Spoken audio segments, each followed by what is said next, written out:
A very pleasant morning to all the dear students of class 8.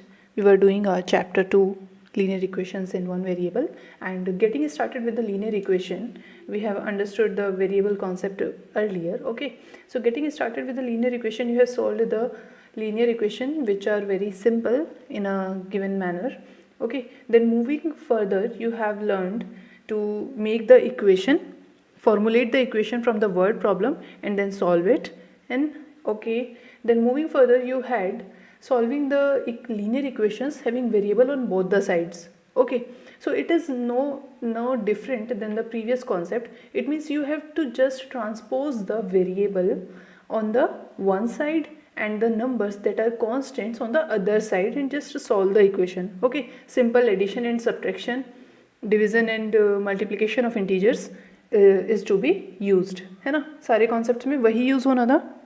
That is the exercise 2.3 that I have provided you in the form of PDF. Okay, so that is I think that is much clear to everyone, but I will solve your doubts in the classroom only, in the doubt session that I provide you in each of the class. So you must be on time during the doubt session.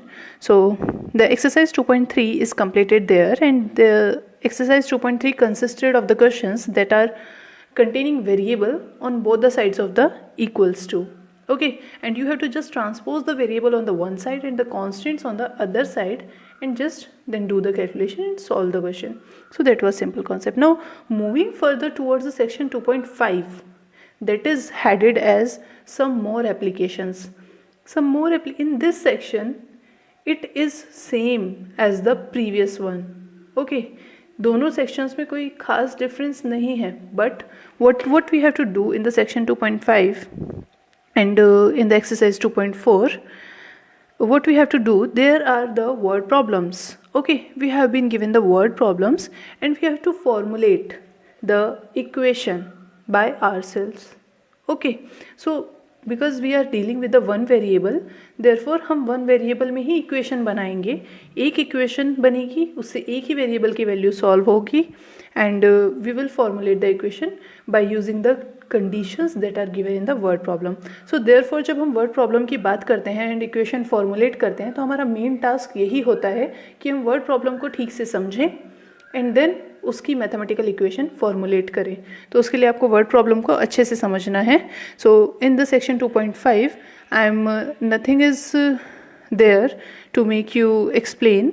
I am just moving directly towards exercise 2.4 that is itself containing 10 questions, and the 10 questions, all questions are different. Okay, 10 questions में ही अलग अलग concept है, means repetition नहीं है इस exercise में. And all the 10 questions, that is exercise 2.4 is very much important from the exam point of view as well and from your CCTS point of view as well. Okay, so moving toward the question number 1 of exercise 2.4, and also class 8, I hope that I should formulate I will make you understand the meaning of word problem. I will formulate the equation for you. Some of the questions you will try, and I will formulate the equations for you, and the further the solving of the equation will be done by you only. Okay, क्योंकि वो मुझे करने की ज़रूरत नहीं है that each equation को मुझे आपको सॉल्व करके दिखाना पड़े, that you have understood previously in a better way. Okay, वो पहले हो चुका है. So our main focus will be understanding the word problem and formulating the equation. Okay class, now moving to the question number 1, what it says: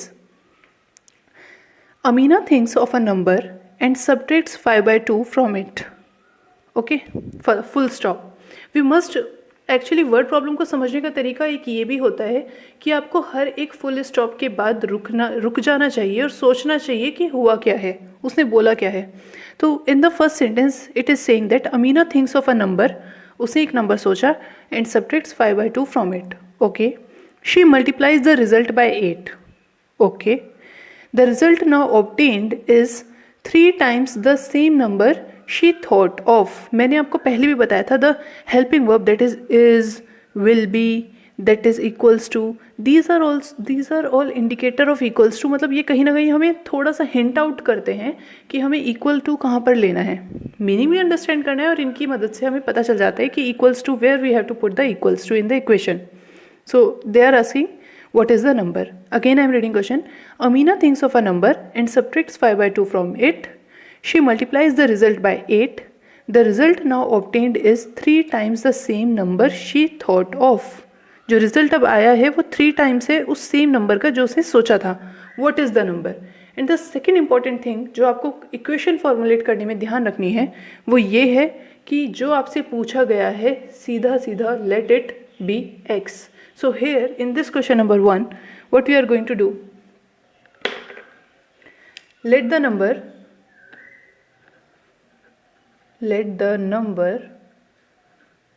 Amina thought, जो अमीना ने सोचा, let the number Amina thought be x. ठीक है, जो हमें find करना था पहले हम उसको लेट कर लें कि वो x है, तभी तो हमें x ढूंढ पाएंगे. ओके, नाउ कंडीशंस लगा दीजिए. अब क्या है? Amina thinks of a number and subtract 5 by 2 from it. So according to question ATQ, according to question x minus 5 by 2, ठीक है, उसे सब्ट्रैक्ट कर लिया and then result is multiplied by 8. They are saying the result is multiplied by 8. The result now obtained is 3 times the number of x. ये जितना भी आपको obtain हुआ है ना वो कह रहा है कि this is equals to 3 times the number she thought of, that is 3 times of x. हो गया.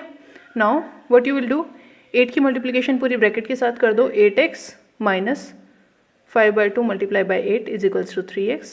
You will get, it implies 8x minus 2 4 5 minus 20 is equals to 3x.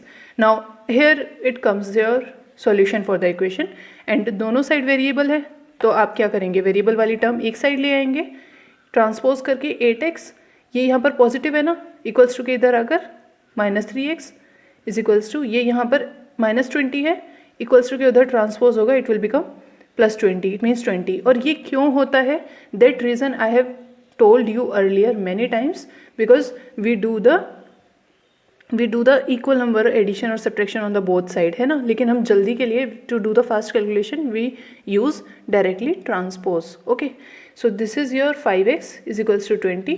now x की वैल्यू निकालनी है, इट मीन्स x को free करना है, x के साथ मल्टीप्लिकेशन में है 5, इक्वल्स टू के उधर जाकर डिवीजन में चला जाएगा. This is this and this is 4. so the number is 4. So this is a simple question number 1, solution of question number 1. It means we have to just you have to take care of some of the points, okay, some of the things that I have told you in the very beginning. अगर आप उनको ध्यान रखेंगे तो हो ही नहीं सकता कि आपको किसी भी वर्ड प्रॉब्लम की इक्वेशन फॉर्मुलेट करने में कभी दिक्कत आने वाली है. लेकिन अगर आपने उन्हीं को फोकस नहीं किया तो आप कभी भी समझ नहीं. अगर आपने उन्हीं पर ध्यान नहीं दिया तो आप कभी भी फॉर्मुलेट करना इक्वेशन को समझ नहीं पाएंगे. So it is very important. जो मैंने स्टार्टिंग में आपको कुछ पॉइंट्स बताए हैं, these are the basic rules to formulate the equation. Now moving towards the question number 2. So class 8, I want the question number 2 you should try yourself. Okay, you should give a try to question number 2 in case of any doubt. Let me know in the Google Classroom, but it is simple. You should understand it and try yourself. Okay, now moving towards the question number 3. 3 is sum of the digits of a 2-digit number is 9. Okay, sum of the digits of a 2-digit number is 9. When we interchange the digits, it is found that the resulting new number is greater than the original number by 27. ठीक है, कहने का मतलब ये हुआ कि कोई भी आपके पास 2-digit नंबर है और उसकी डिजिट्स का सम जो है वो 9 है. ठीक है, दैट इज़ अगर 2 3 है, 23 एक 2-digit नंबर है. ठीक है, तो इसकी डिजिट्स क्या है, 2 और 3. ठीक है ना, इसकी डिजिट्स हैं 2 और 3 और इन दोनों का सम क्या है, 5. Likewise they are saying that there is a 2-digit number जिसकी डिजिट्स का सम 9 है. वो 36 भी हो सकता है, 3 + 6 9, वो 54 भी हो सकता है, 5 + 4 9. ठीक है, ये 72, 7 + 2 9. So this is another thing. So they are saying sum of the digits of a 2-digit number is 9. When we interchange the digits, it is found that the resulting new number, जब हमने उसकी digits को interchange कर दिया, जैसे अगर 54 था तो मैंने इसकी डिजिट्स को इंटरचेंज करके 45 कर दिया, then the resulting new number is greater than the original number by 27. तो जो नया नंबर निकल के आया है ना वो ओरिजिनल नंबर से, मीन्स पहले वाले नंबर से 27 बड़ा है. 27 नंबर बड़ा है, ठीक है, टाइम्स नहीं। टाइम मतलब मल्टीप्लिकेशन होता है, 27 बड़ा कहने का मतलब है कि उसमें 27 ऐड करेंगे तो हमें वो नंबर मिल जाएगा, ठीक है। So what is the 2 digit number, आपको वो 2 डिजिट नंबर फाइंड कर रहे हैं। Now because you are dealing in the 1 variable, तो आप 1 वेरिएबल में ही इस क्वेश्चन को सॉल्व करेंगे। ये क्वेश्चन 2 वेरिएबल में भी सॉल्व हो सकता है, but we will solve in 1 variable. Now question के सॉल्यूशन से पहले मैं आपको एक बात बताना चाहती हूँ अबाउट द 2 डिजिट नंबर, जो मैंने इधर साइड रफ में लिखा हुआ है, ठीक है। It is rough, so something extra. So 2 digit number का अगर आप फॉर्मुलेशन देखेंगे ना, ताकि आपको ये क्वेश्चन का मतलब ठीक से समझ में आ पाए, तो इसलिए ये समझ लीजिए 2 डिजिट नंबर का अगर आप देखेंगे कि 2 डिजिट नंबर कैसे होता है, लाइक मैंने एग्जांपल लिया है 12, तो 2 डिजिट नंबर जो आपका 12 है, it is written as 10 multiply by 1 plus 2। ऐसे ही लिखूंगी ना मैं इसको, अगर इसका एक्सपेंशन करूंगी। और आप ये देख रहे हैं कि इसकी एक डिजिट तो ये है, एक डिजिट तो ये है जो 10th प्लेस पर है, तभी वो 10 से मल्टीप्लाइड है, और ये वाली डिजिट ये है जो 1st प्लेस पर है, ठीक है।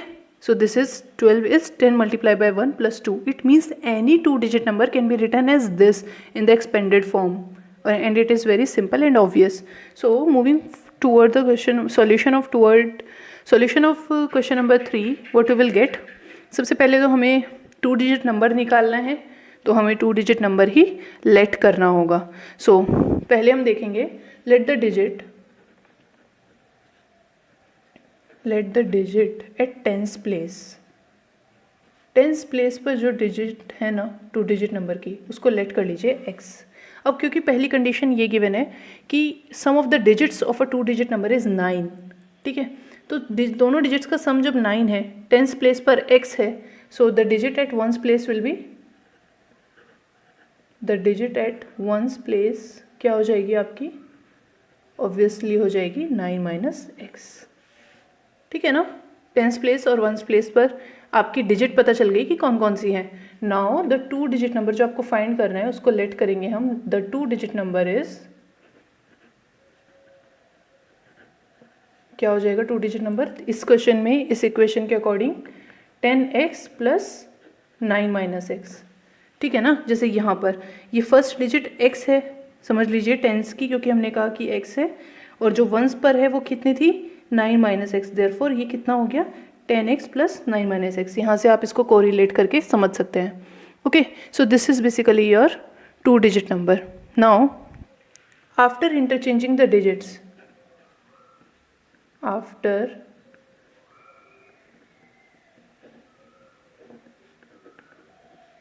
Interchanging the digits we get, क्या मिलेगा हमें, क्या हो जाएगा, we get the number is equals to, number हमारा क्या आ जाएगा 10, तो 10th प्लेस पर ही रहेगा, सिर्फ डिजिट इंटरचेंज होगी ना, मीन्स 2 इधर चला जाए, है ना।